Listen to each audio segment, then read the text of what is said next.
me up if you need me. Yep. There's a couple things that you'll probably have to talk about, which is there's a couple stuff like that. So things that you'll probably have to talk about, which is there's a couple stuff like that. So things that you'll probably have to talk about, which is there's go ahead start the recording. You'll probably have to talk about, which is there's go ahead start the recording. You'll probably have to talk about, which is there's go ahead start the recording. You'll probably have to talk about, which is there's go ahead start the recording. You'll probably have to talk about, which is there's go ahead start the recording. You'll probably have to talk about, which is there's go ahead start the recording. You'll probably have to talk about, which is there's go ahead start the recording. You'll probably have to talk about, which is there's go ahead start the recording.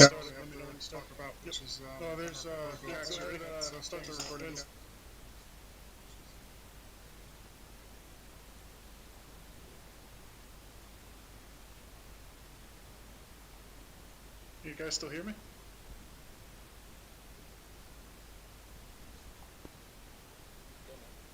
I guess Cax stepped away for a second.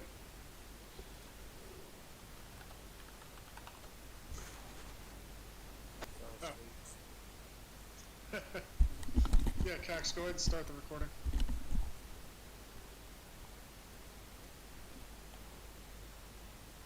Cool.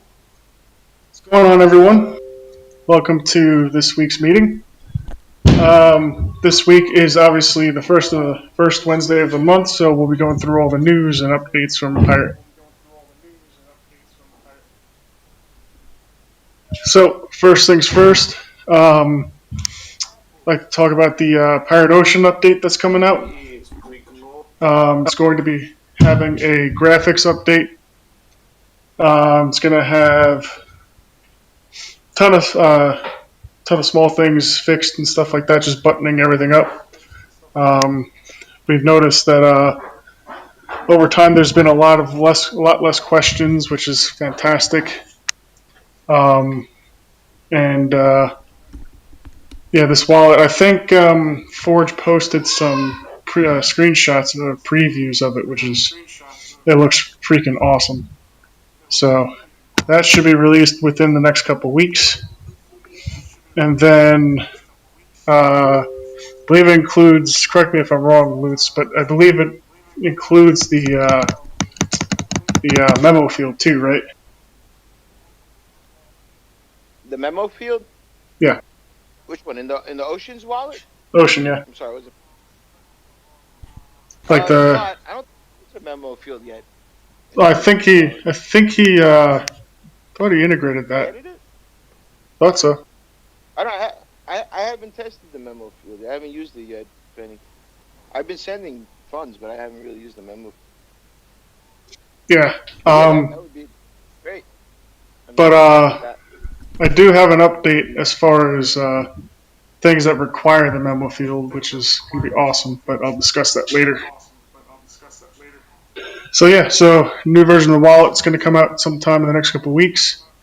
Going to be doing some tests on it first, obviously, before we release it, and some private testing, and then I'll see if I can pull in some other people to do some public testing.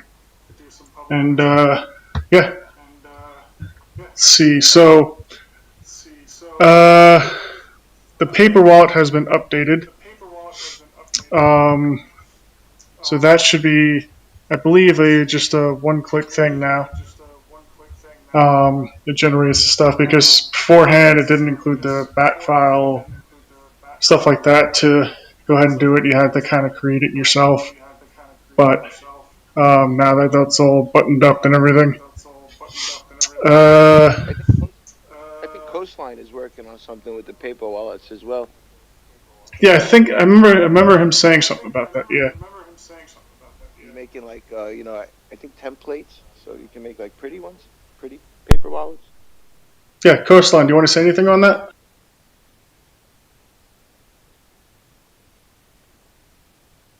See, he's here and I'm muted, but not sure if he's actually listening right now.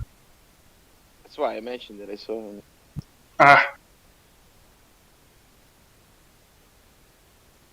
Yeah. Is Mike queued for a second? him on the spot. I don't think he was expecting to talk. Surprise! It's like, shit, why do I show up to these things? All right, I'll get back to it. So after this wallet's been released and everything like that, as far as the full node wallet, we'll be working on the light wallet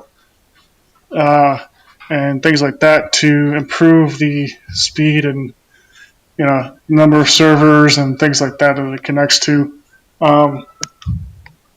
We believe the speed issue sometimes has to do with just the number of users connecting, because the code looks okay and everything like that. So one of the things that we'll be implementing is a round robin type thing for load balancing.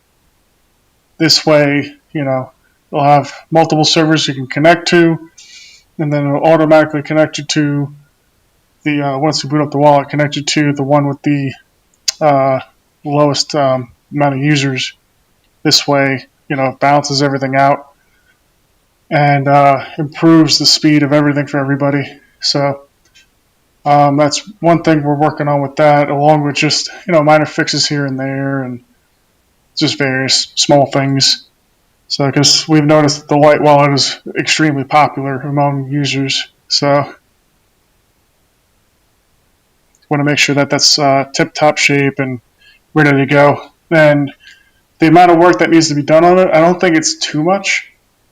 So it shouldn't take too long to be able to update that and include, multiple servers and round robining and stuff like that.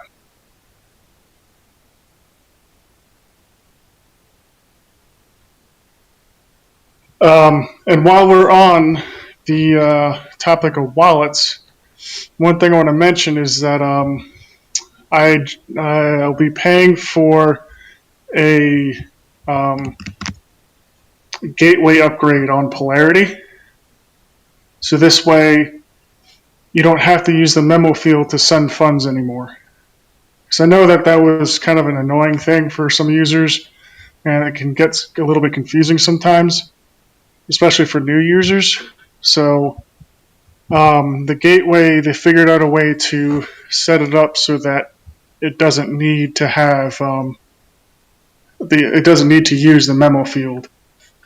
So that should be extremely beneficial to everyone that actually uses it and wants to send funds, or even new users for that matter. And the timeline for that, I would think it's within a month.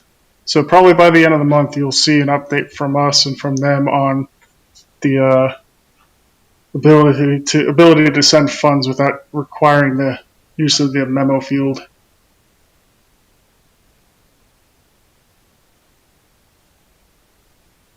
There's one thing that I have noticed that they mentioned was that a lot of people from the Survival podcast has been actually using Polarity, and we want to make sure that the usage of it is as seamless as possible. So, but yeah, like I said, that'll probably be within a month or so. Also, the Armada website has gone through some major changes.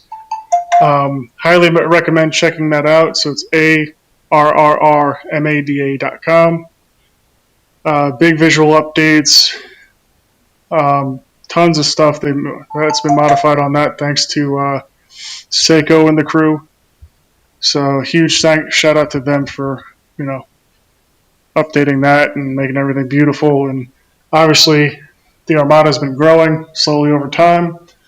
So for any type of stores or services and things like that you want to see that accept Pirachain as a payment, I highly recommend going to that site and checking that out, because you'll find everything there. Also, if any of you have any stores and you accept ARRR as a payment or want to accept ARRR,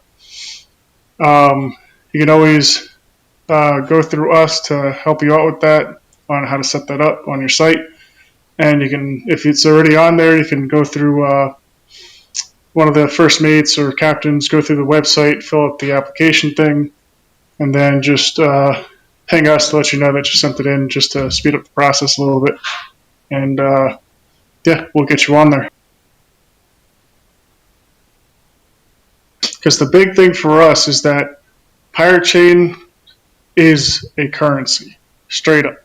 That's all. That's what it is. So the ability to use us as a currency in as many stores as possible increases the rate of adoption and allows people to just have different outlets to spend it. Because, like I said, we're a straight up currency. That's what our purpose is. So the more places we can do that with, the better off we are as a project, and the bigger we grow.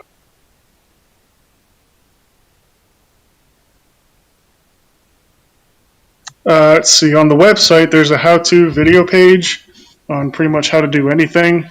Huge thanks to Cax on that, who's been working his ass off on all these how-to videos to help everybody out. And also a huge shout out to Dream Tim for the website. Website's looking absolutely amazing. Huge improvements on everything that was there before, and it's the navigation of it is super simple. Also integrated in that is the FAQ page, which I believe I mentioned or we mentioned last week or something. Essentially, letting users know like the answers to just various questions on Pirate in general or the wallets or this and that, which is a huge help. And also, massive shout out to everyone that's assisted with that. Because it took a while to compile the list to where it is now. And one of the uses for that is basically solving just minor issues that users have been having that we've noticed, like as far as wallets are concerned. And we integrated a ticketing system in Discord so that you can actually create a support ticket and it'll drag you into a private channel with just you and the Pirate Chain team. And if you go to the support channel, it's got a direct link to the FAQ page, which I highly recommend you look at first before creating a ticket because your issue may be solved there. And if it isn't, you can always click on the emoji and then it'll bring you right into a private channel with us. So one thing that we have noticed from that is it's been extremely successful because it allows us to be one-on-one with the user and directly answer their question without it being lost in the chat or various things like that.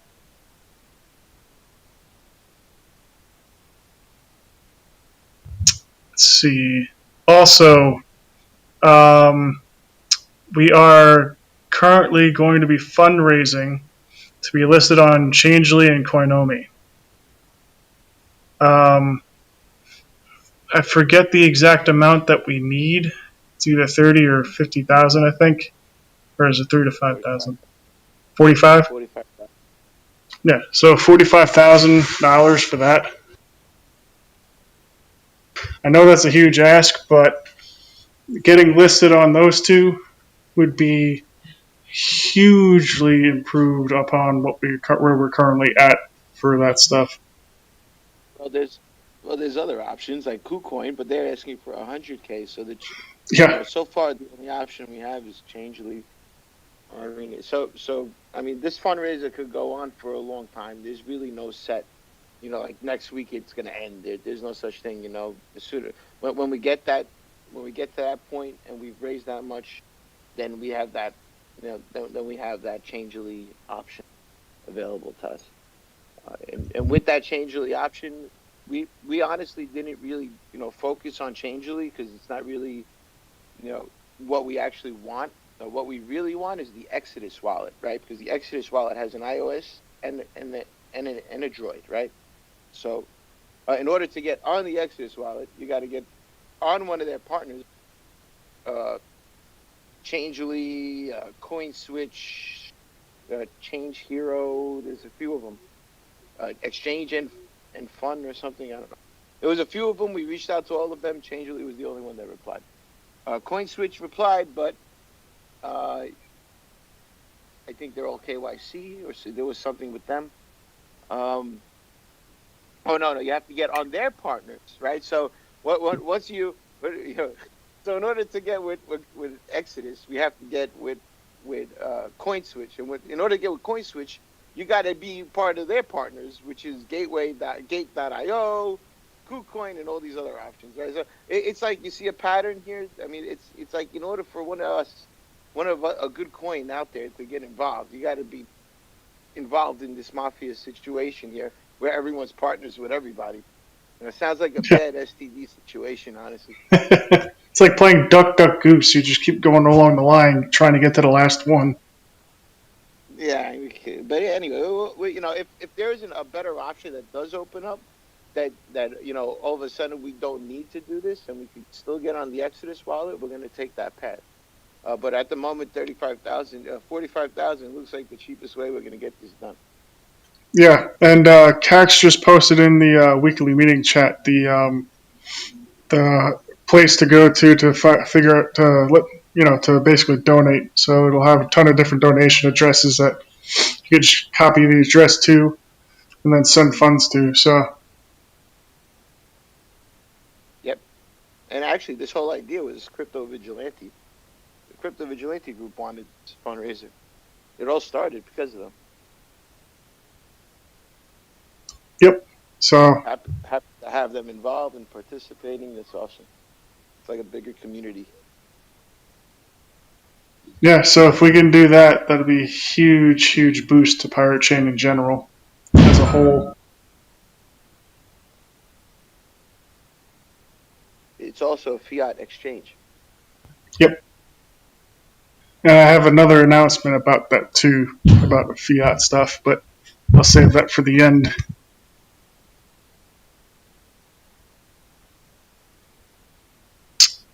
Okay, so that's that. As far as Pirate OS is concerned, Lutz, you want to give updates on that?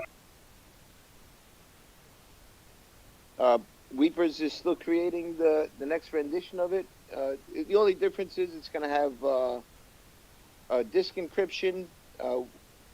I do want it to have a Monero wallet as well. It's going to have a few bells and whistles. Weepers still says his brother is working on it, so just patience. It's coming.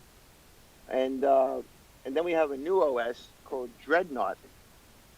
And Dreadnought is a Windows OS, and I know you guys are going to be like, "What? What's this guy talking about?" Yeah, Windows is it's a Windows PC, and it doesn't even use a hard drive. It just runs on RAM. So when mining with this, and this is theoretical, I haven't tested it yet, but I can't wait to actually test it. Is if you're using absolutely no CPU, operating system's not using any CPU and any RAM at all. I mean, it was using like 2 megs when I looked. That's anybody that knows Windows eats RAM like crazy. You're using probably a third just running the operating system. So technically, if you were to mine with this operating system, it should be faster, right? CPU should be more free, and so if you mine Varus, if you mine anything, it should be a little better, right? You're using less resources. So we do have an actual angle and a great angle for marketing on Dreadnought as well, which is going to be pretty cool. So I look forward to it. Dreadnought, basically, you're going to be able to mine with your CPU, GPU, and I reached out to Burst so we could mine with our hard drives, see if we could find an easy way to do a phase 1 of plotting and a phase 2 of mining. Just a simple way to do that. And then eventually we could throw like Mysterium and Sentinel in there, and you could do some bandwidth mining, right?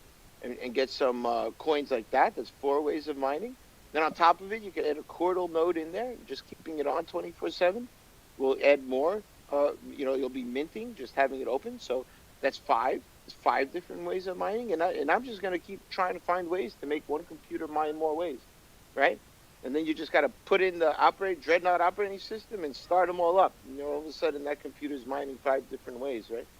That'd be pretty cool. Oh yeah. So with that operating system, when you mine, do you get paid in Pirate, or is it just a pure operating system? Well, at this point in time, we only got Zerg pool to work with. Yeah, and it will be configured to mine to Zerg, but any people will be able to edit it and use the operating system how they like.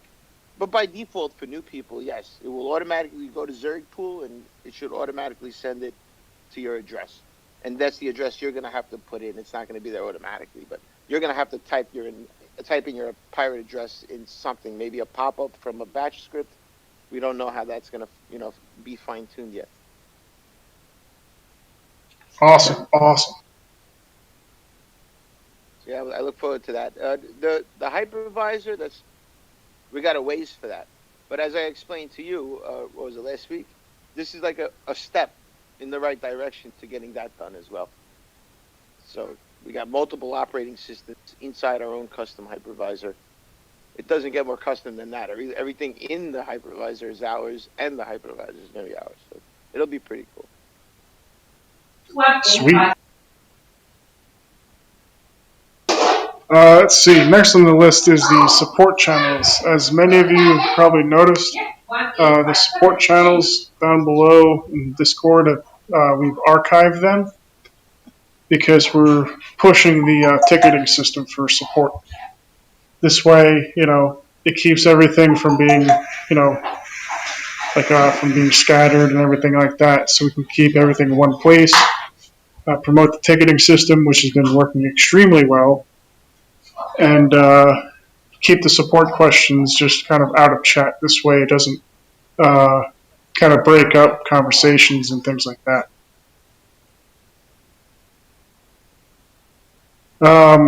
Also, as Lutz mentioned last week, Lutz will be attending Anarchapulco, which is March 8th, I believe. Correct me if I'm wrong, Lutz. And it's 4 days long, I believe. Yeah, it's actually 7, 8. So the 7th there's like an orientation or something, and then 8, 9, 10, and 11 is going to be the full show. So there'll be 4 days. We're going to have our own virtual environment, our own 3D booth. It's kind of like Decentraland. If anybody's used that before, they have their own setup like that. I'll be there for 4 days, and then I'm going to stay there another few days with my wife, just have a vacation, because I haven't had one in a long, long time. So ever since I got married, it'll be fun. I'll be networking over there. I'll be meeting all kinds of people and educating them, and you guys are probably thinking, this guy's just going there and having a good time. But if anybody knows me and they've seen the way I do and how I do, they'll know that after a couple drinks, I'll be selling pirate to everybody. Yep, and I can attest to that. Yeah, when we were down in Pirates Week Festival, I saw this dude in action, and I'll tell you one thing: he's the ultimate opener. You can talk to anybody and convince them to just buy pirate like that. Yeah, so it should be fun, and then at the same time we have the double whammy because I'll be there locally, but the team on this end will be putting on a show through the booth. So there'll be a 24/7 live stream 4 days. So there'll be some off time where there's really not too many people floating around, Decentraland looking at things, but there will be random people that attend at those times from different countries. Like Dream Tim was saying earlier, people from different places, they want to attend. They'll be there too. So if you guys have a project or Veris, maybe if you want to make a pre-recorded video and jump on Komodo, you're invited as well. Make a pre-recorded video and send it. This goes for everybody in the BPSA too, because we could play your stuff on the off hours. Maybe when there's really nothing going on. Oh yeah, of course, the definitely. main spots will be for us. The highlight. The actual show times will be for Pirate, but it's a 24-hour stream, so we got open air and people roaming around. So you might as well, make something and let us help you get you out there. And we're actually not charging you for that. You take advantage of it. So we'll also be fundraising for that as well. So the goal to fundraise is, I believe, 5,000, and I'll be definitely absolutely donating to that because this is going to be these are, keep in mind, these are people that are directly in line with our core beliefs, and these are also people that will be using pirate.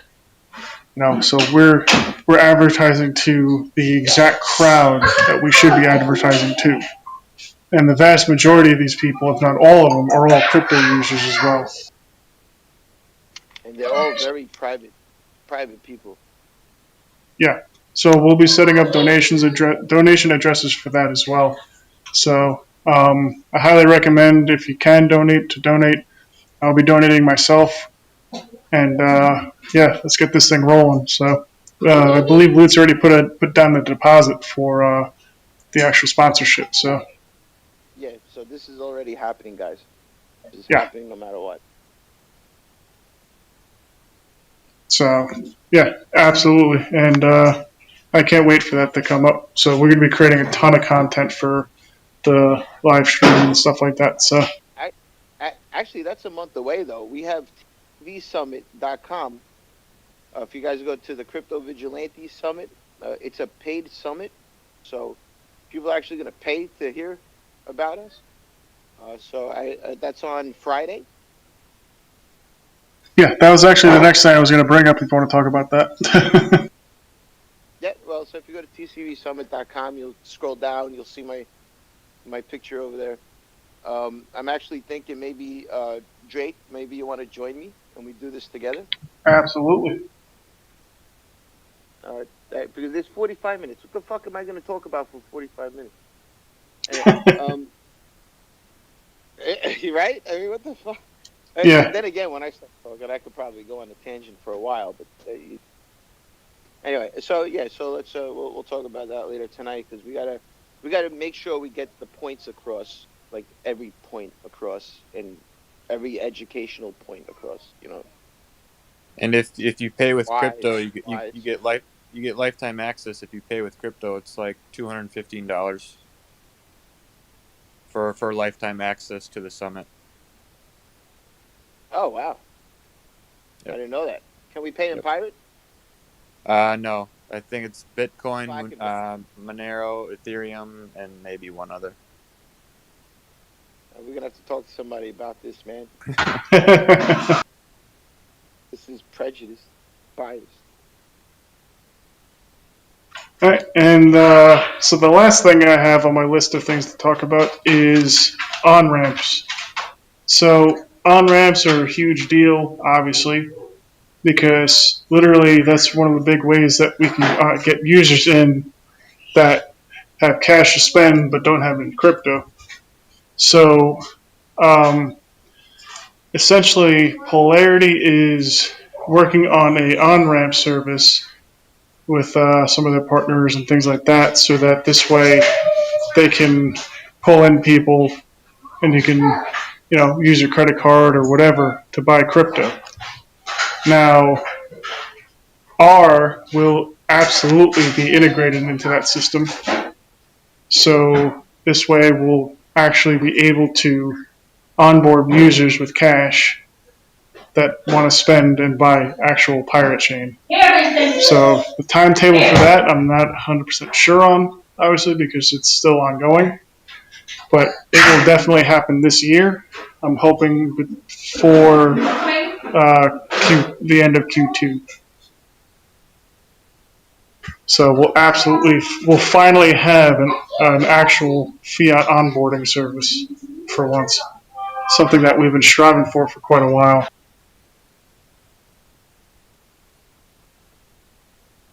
But as I said, this is early in the process, so I've been working pretty closely with them past month or two, just seeing what else we can get as far as their services and things like that, because they've been developing quite a lot of stuff recently, so and working on a lot of cool ass shit. So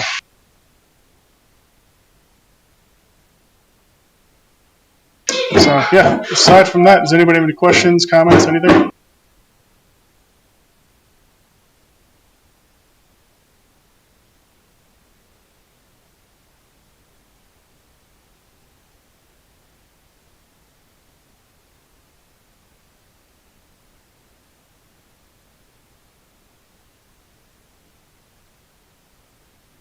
Hey, I think Forge, was that something you were working on? Working on what? Viewing key for the paper wallet, or was that Lynch or somebody else? I think Lynch put it in there. Oh, nice. Yeah, I'm not sure if he's got it pushed out into release, but I'm pretty sure that he updated the repo to include the viewing key. That is consistent with the viewing key that we implemented in Pirate Ocean. Awesome. Which is the extended viewing key, not the viewing, just the viewing key. I think the viewing keys between Seven Seas and Pirate Ocean are different right now because the older version didn't have the extended viewing key. That was one of the first things I had to put in. Okay, and we're archiving Seven Seas eventually. So Yeah. Pirate Ocean will be the main, or technically the only full node wallet that will completely updated every time. Yeah, but even if they're just using vanilla Komodo, it has a different viewing key encoding. And you can tell the difference because the encoding, the second digit isn't an X. It'll be Z views versus ZX views.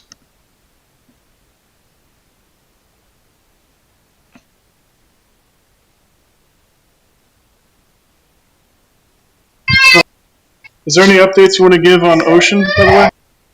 Oh, I'm working on it. I'm plugging away at it. I've set up so that you can import and export the spinning and viewing keys from the GUI, so you don't have to go in through the RPC console. I've set up the multiple different types of themes, so you have different visuals. There's a pirate-centric theme with a nice pirate background. I posted some of those in chat a few weeks ago, the one with the skull. There's a dark theme that's mainly dark grays and light grays, and then a light theme, which is mainly lights and light blues. So hopefully everybody will find something that they like, and it'll be much more appealing than that ugly old Bitcoin gray. Bitcoin gray. I've gotten rid of a lot of those functions that don't do anything, or at least aren't functional for Pirate, like that open URI screen that it does stuff for other coins, but since we don't have transparent addresses, it's not really we don't really need it, so I got rid of that. I disabled the passphrase option until I get that working, so it doesn't confuse people. Some of those advanced wallet options are gone that don't do anything. And then I've added some stuff. I've added some debugging stuff from inside the wallet so that you can, if you want to re-index or rescan, you just have to, hit an option and restart the wallet. You don't have to go into the configuration file and add a re-index equals 1 or a zap wallet equals 2. So all that stuff is built into the GUI, so it'll be easier to get to. Hopefully it'll make fixing the wallet easier for people. And if we want to we can always put more stuff in. There's stuff like consolidation and sweep to address that I can put in at a later date. I just don't know if it's worth it right now. That stuff's a bit more advanced, but we can look at it down the road. I really want to get this next version out in the next couple weeks, but I've been having a little trouble with the progress bar. It's just been not wanting to behave. I get it working in one section and then it's broken in the other. I can't seem to get both the RPC and the GUI to pop up the progress bar when it's appropriate. So I'm still trying to figure out that. And hopefully once I get that done, I don't think I have anything else for this version. You should just implement the old school Windows download progress bar where it tells you like 2 minutes and then 59 years. Let's do a random time left. Yeah, exactly. No, I keep getting it's frustrating because I still want that progress bar to pop up if somebody wants to import their keys manually to the RPC screen. or a debug screen. But when I get working in the RPC screen, when you import through the GUI and vice versa. So, and it's just a Qt thing. It's just figuring out where to put the right signal and slot and getting those coordinated. It's just a little frustrating, but I'll get it figured out. Awesome. Good to hear. Go ahead. No, I'm good. Go ahead. Unless anybody's got any questions, happy to answer them. Yeah, real quick, we got some questions from YouTube. When can we expect the mobile wallet for iPhone? So real quick on that, as a side note, if anybody has a tablet, please do me a favor and send me some screenshots of the mobile wallet on the tablet. Doesn't have to be, your personal address. If you could just load it up on a tablet, like just a fresh install, create a new wallet, and then just take a couple screenshots and then send it to me, it would be greatly appreciated because we're trying to get on the Play Store right now. I already paid for the listing on it, and I need some additional stuff, and I don't have any Android tablets available to me. So hey, Drath, I can do that. I think I've got some tablet emulators set up on my Android Studio. It's just a matter of spinning it up and taking some screenshots. Okay, cool. And then to answer your question, as far as the iPhone version, as soon as it's on the Play Store, and then Forge is finished up with this release of the Pirate Ocean, one of the things I'd like to do is get an iPhone version out. So basically port the code. Do we have the developer account yet? For Google or for iOS? The Apple developer account. I can set one up. Because the Apple developer account is a lot more convoluted than the Play Store one is. Oh, great. Yeah. The Play Store one's not that bad, but the Apple one, you need an organization, you need proof of organization, because you can't just do like a individual developer account. You have to have an organizational developer account to publish a crypto wallet. Yeah, so, and that's where the BPSAA comes in. And by the way, if once we get listed on the Google Play Store, you may see the name of the company or whatever as BPSAA, which is intentional because they asked for a company. So, since Pirate Chain doesn't have a company in itself, we're using the BPSAA as a backing company. So, if you see that, that's perfectly legit, and we'll provide links and everything to make sure that everyone gets to the right one. But we'll use the BPSAA as the backing company for the iPhone version as well for the App Store. Yeah, and there's still some code that needs to be done for that. I haven't built the iOS glue to tie together the Rust native libraries to the JavaScript front end. So that still needs to be built for iOS. Just hasn't been a priority because we don't have that account yet. Yeah, I'll set that up tonight. Or try to. Okay, start it. It's a process to get that done. Last time I published a crypto wallet on Apple, it took me, I want to say 3 months from the time I submitted a file to the time it finally got published. Jesus. Yeah, it's not an easy process with Apple. Does it cost anything? I think it's $100 a year for the developer account. Okay. Google is like $25, so it's not bad. Yeah, Google's not bad, and they're super easy. Usually, it takes about a day to publish an app on their platform. Gotcha. Okay, cool. And you can sideload it. But once we get the app on iOS, we can send it out through TestFlight, but people have to submit their email so we can add it to the TestFlight. What's that exactly?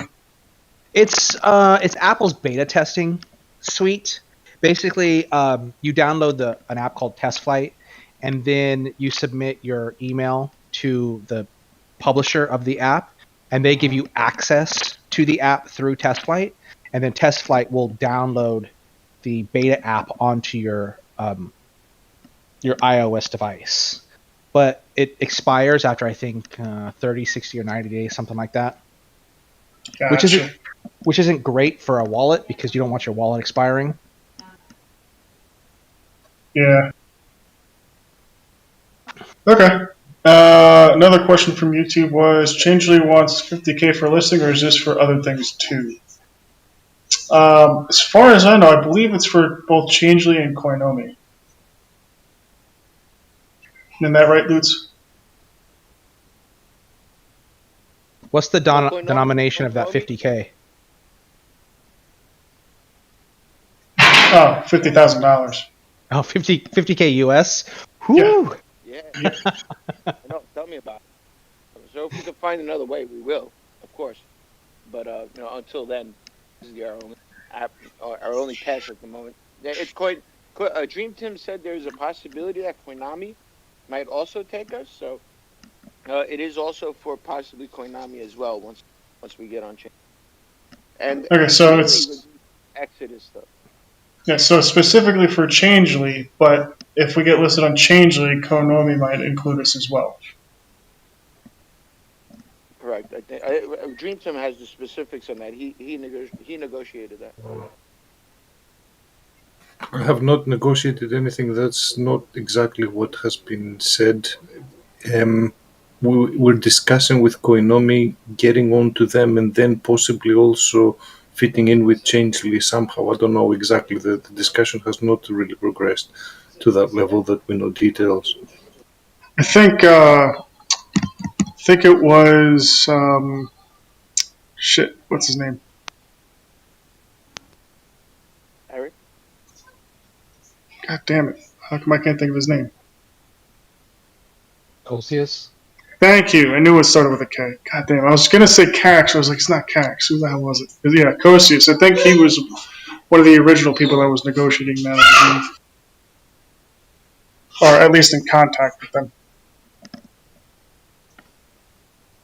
They're both good options. I'd love to get on both or any of them. Yeah, exactly. So El Juliano says, when Pirate OS phone? Can you still root Android phones? Because I remember when they implemented, I used to root my shit as soon as I got it until they implemented Knox, and Knox started, fucking with shit, and there was some workarounds for it, but If you like to void your warranty, you could do it. yeah, but there's also a way to reset Knox, so, or at least there was. Right, yeah, I remember that. I haven't played with phones in a long time. Yeah, me neither. I used to root all my phones. Yeah, me too. The first time I rooted my phone, I was doing it at work, and my boss was walking by, and my phone fell off my desk and bricked it immediately. I went back to Verizon, like, I don't know what happened, and they gave me a new phone. They're notorious for that, Verizon. We'll get there. Eventually, there'll be more devices out. Phablets and bigger things. There's a lot of adoption. I'd like to get one for the watch. So you could check out how much coin you got on your watch. How awesome would that be? You just talk to your watch, say, hey, send R to, Cosius. And then it just instantly sends 100 R to Cosius. That would be awesome. That would be awesome. That'd be a good path to take right there as one of the end goals. Oh, and side note, Forge, I got to introduce you to Tony from Polarity, because Okay. he wants to develop an app for Pirate for doing a lottery system. Okay. Hey! Don't be taking Forge's time away from Pirate, bro. Well, this is specifically for Pirate, bro. I'm not even joking. If I see Forge working over there and not in Pirate, bro, that's it. I'm excommunicating all the polarity from this No, system. no, it has no. You're misunderstanding. It has to do with implementing that feature into a mobile app for Pirate, like a Pirate mobile app, like into the mobile wallet or something like that. You know what I mean? So it's an What's the additional. official policy? It's absolutely a Pirate thing. I wouldn't have Forge do anything else other than Pirate stuff. So. I'm gonna have to take out my backhand, man. You don't want to. But yeah, we got a lot of cool stuff being developed and everything.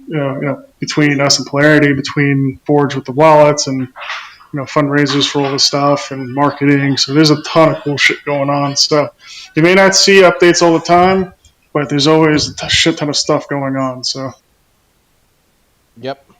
Hopefully we can get Trade Ogre a little bit more stable with this new version. yeah, what's When I talked to them last time, I talked to them about consolidation last time, and they didn't understand what it was. They didn't understand that consolidation takes all the notes within a single address and compresses it into just a couple of notes in that same address. What they want is an automated function to take funds from all of their deposit addresses and put it into a single address. Very similar to like a merge to address. Personally, I don't like the merge to address function because it uses multiple notes from different addresses and put as inputs. That can do weird things with the viewing keys. So I wrote a very similar function called sweep to address, which takes all of the funds from a single address and moves it to a centralized address and then iterates through all of the other addresses doing the same thing. cool? So it'll do basically the same thing as merge to address, but it won't get all the keys messed up. So hopefully, once that has been pushed into the master branch, I'll contact Trade Ogre again and have them implement this function, and then that should should fix the problem where people can't withdraw from Trade Ogre. Because the reason they can't withdraw is because all of their deposits are sitting in their deposit addresses and not in their main addresses, which is where the withdrawals come from. Is that why there's failed transactions and stuff? Yeah, that's why they're failed transactions. They have to go in there and manually move the funds from their deposit addresses into their withdrawal address. Gotcha, that makes a lot of sense now. I was always wondering about that. Yeah, and I don't know why they don't have that automated, but for whatever reason they don't.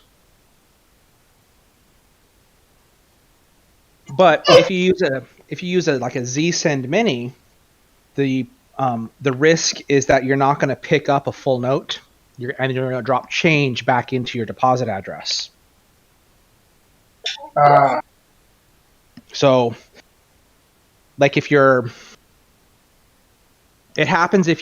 what will happen is if you make a small deposit and then a large deposit, sometimes if you automate that process and you pick them up as the funds are coming in, your automated process could pick up your small deposit and make them move. But when ZSend Mini selects the notes, it always selects notes in a descending fashion, not an aged fashion.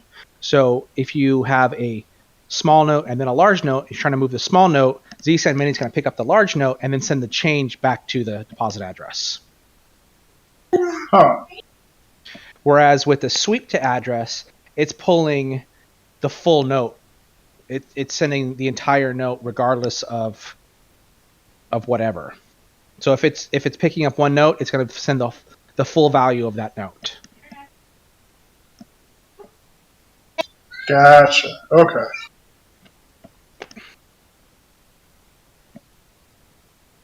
So, but that's the root problem of Trade Ogre is that they have to manually move their funds from their deposit address to their withdrawal address.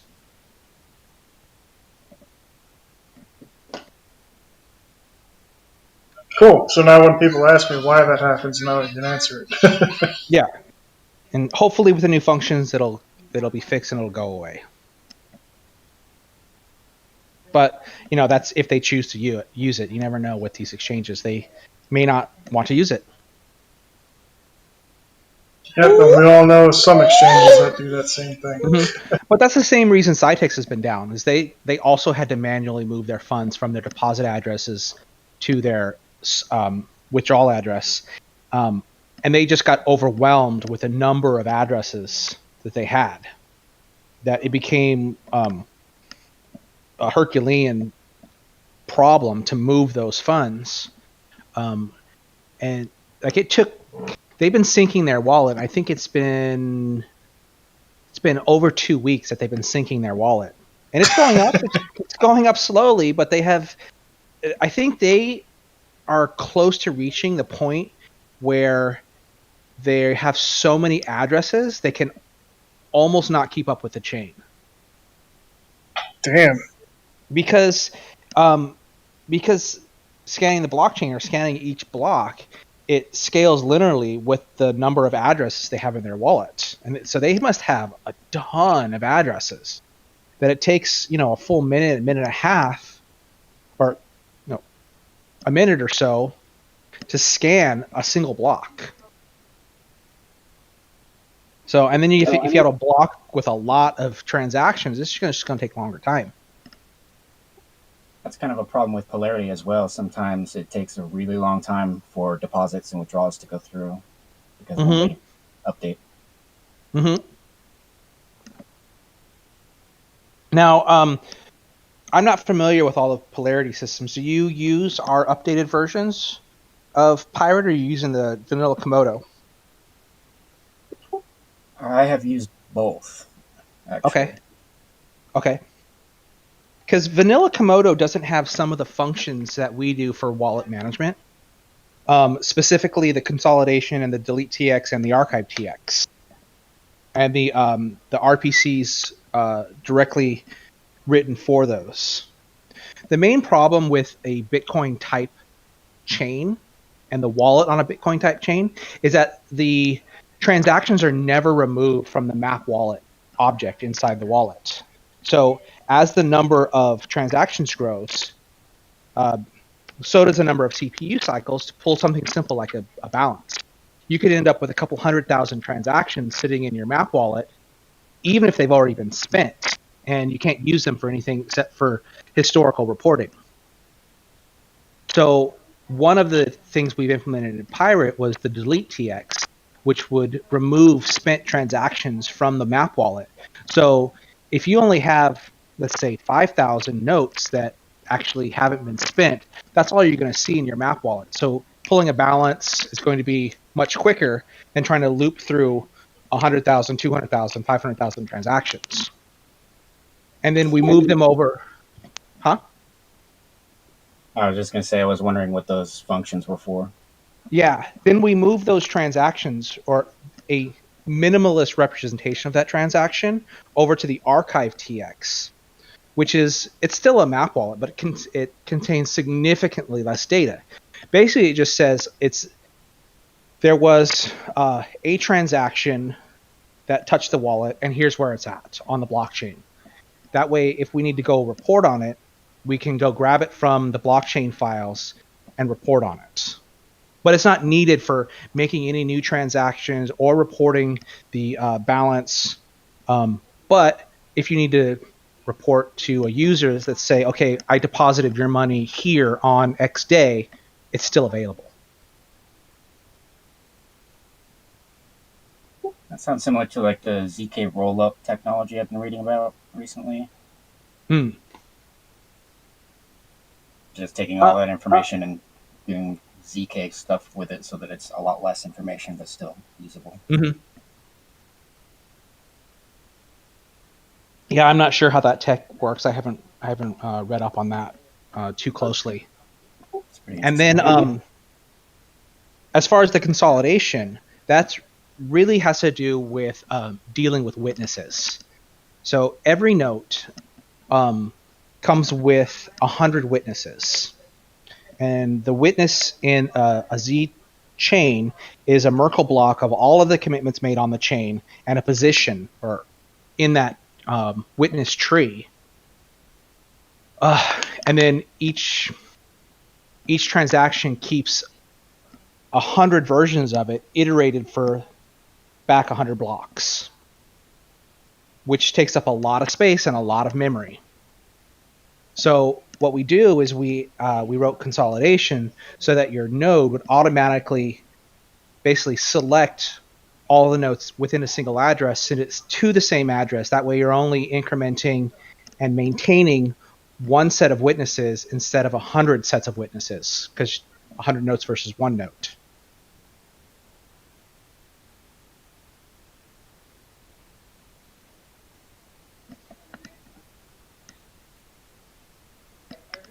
So really, these mainly were geared towards large institutional wallets like exchanges and mining pools, so that the mining pools and exchanges wouldn't need to rotate their wallets as often. I'm sure they're still going to have to rotate them every so often, but hopefully not very often. Good news. But like I said, vanilla Komodo doesn't have those functions, but Pirate does. Oh, right. Yeah. As far as Polarity Exchange is concerned, the only thing I've needed to do is send funds to the deposit address, and I've had no problems receiving my withdrawals to my Z addresses, in fact. Mm-hmm. Mm-hmm. Beyond that, I don't think they need any extra functionality.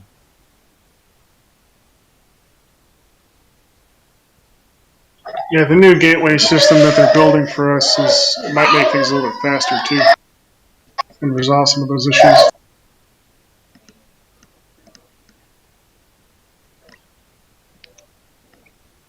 Anybody have any questions or comments?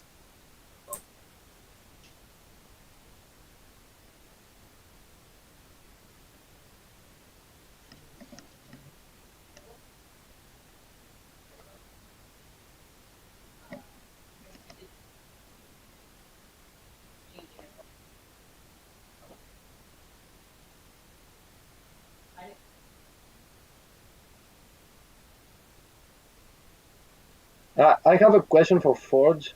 Sure. First of all, thanks for everything for everything you've done for Pirate. So I've been struggling a little bit with Pirate Ocean lately, and I was wondering, do you think there's anything you can do to for wallets that people are mining in? So there's a lot of small transactions every day or every couple of days. Yeah, enable consolidation. Yes. That's your best bet. Enable both delete TX and consolidation in your pirate.conf file. So what will happen is that it will, once a week. Are you running your node continuously? Your wallet continuously, or are you opening and closing it? Opening and closing it. I have the same issue. Okay, so the way consolidation works is that it will consolidate on when you open your wallet, and then once a week thereafter.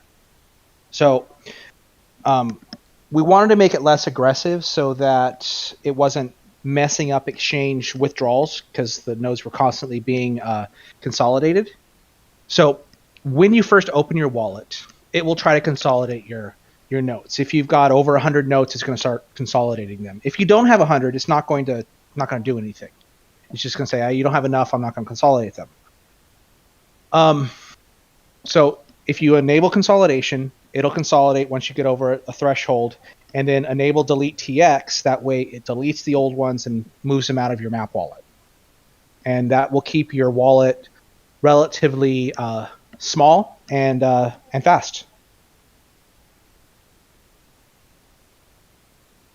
Though, if you're not opening your wallet very often and you're getting a bunch of transactions in there, it may take a while to start, because it's got to build all the witnesses for the new notes received, and then it's got to do the consolidation transactions. It's got a bunch of stuff that it's got to do if you're only opening your wallet once a month and you're getting like 20, 50, 100 hundreds of transactions every day. It's just going to take a while.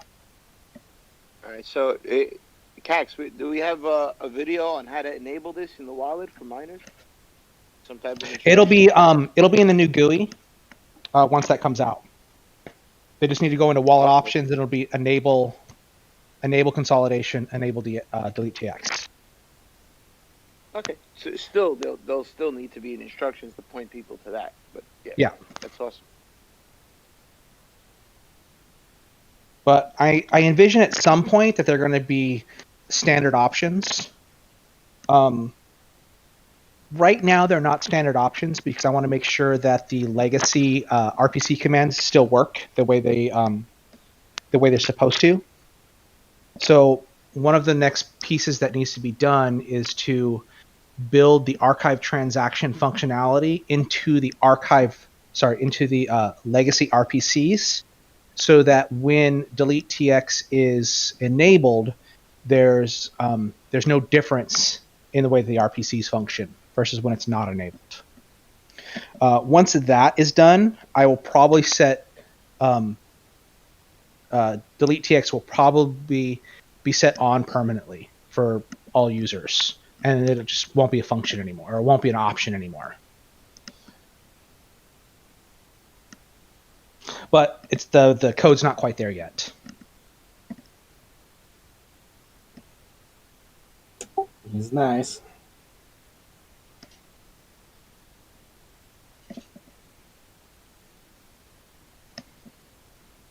Does anybody else have any questions, comments, anything?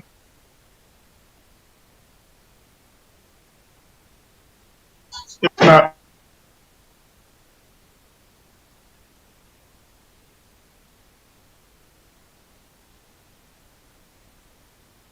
questions or anything?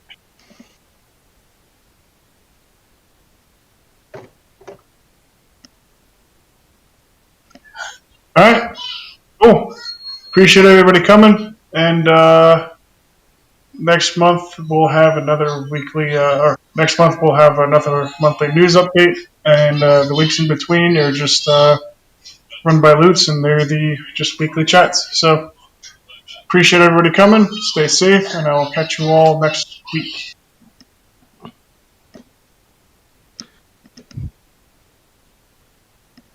And thanks, Forge, for all the